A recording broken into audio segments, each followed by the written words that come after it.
guess our final thoughts on the All-Star Game format, especially knowing that we've got Shaq's OGs, the international team that Chuck put together, and then Kenny's up-and-comers, so to speak. And not everybody perfectly fits each of those, I guess, archetypes of players. And also we should probably mention Kyrie Irving is in the All-Star Game to replace Anthony Davis. And we have Trae Young, who we talked about being snubbed, is in the game to replace Giannis Antetokounmpo, who won't be playing. So I don't know if those additions to their respective rosters changes your approach. But again, final thoughts on the format, what are you expecting, and then who you expect to come out on top?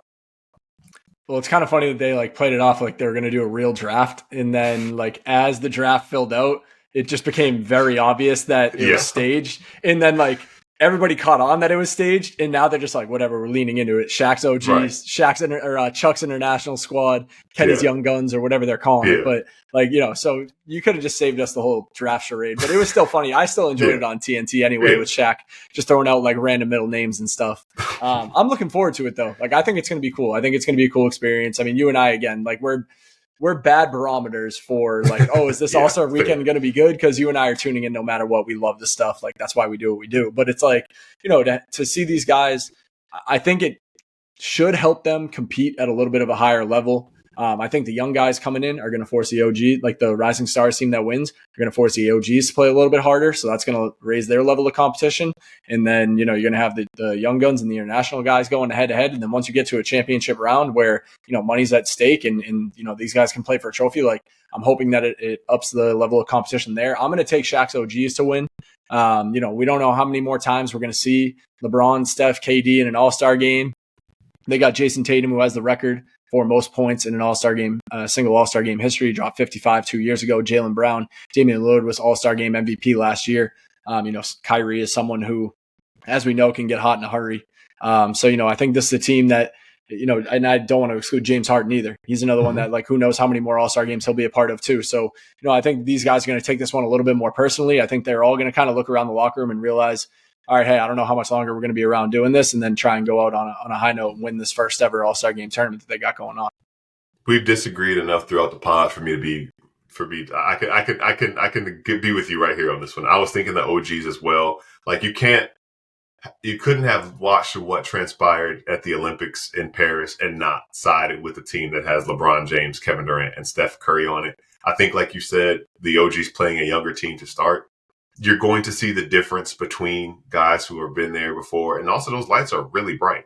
Like we've been to All-Star games before and it's unlike anything else. And I don't think that the young team is going to be shocked, or the Rising Stars are going to be shocked, so to speak. But I do think that the older guys, go out to an early 8-2, 10-2 run. And it's like, oh yeah, welcome to the game. Long story short, I was just waxing poetic about why I think that the OGs will win the All-Star game. And that's all that really matters. That's my prediction. That's for All-Star game MVP. I think I'll go with Steph Curry. We're in the Bay. When the game was in Charlotte, he almost had a triple-double. When the game was in Cleveland, close to where he was born, he had 50 points. So he's going to try and show out in front of the Bay Area fans. Kyle, I guess we'll wrap up here before we have any more technical difficulties. Who is your pick for All-Star game MVP? I got Kevin Durant. Okay. Just fresh off 30,000 points. Okay. He's someone who has an opportunity to, I think it's like there's only 5 players in NBA history or something like that who have won 3 All-Star game MVPs. So he has the chance to put himself in as if the guy needs any more awards and as if an All-Star game MVP would change anything. I don't know why I was going to ramble on like it was going to change the trajectory of his career or change. Now that he's got 3 All-Star game MVPs, he's a Hall of Famer. Yeah. I mean, I don't know why I was going to go off like that, but Kevin Durant, All-Star game MVP. You heard it here first. I like your pick with Steph Curry, though.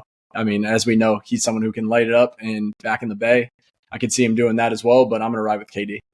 Yeah, there it is. You heard it here first. So hopefully you hear this before the All-Star game goes down, and you will be able to pat us on the back if we were right or ridicule us if we were wrong. But either way, we appreciate you for tuning in to NBA Sound System and locking in with us on social media at YouTube, NBA Sound System Canada, and on Instagram, same handle, NBA Sound System Canada. For Kyle Irving, my name is Gil McGregor. Apologies again for the technical difficulties, but thanks again for rocking with us. We will catch you back here same time next week to recap what happened in All-Star Weekend festivities and look forward to the final stretch of the 2024-25 NBA season. Catch you then.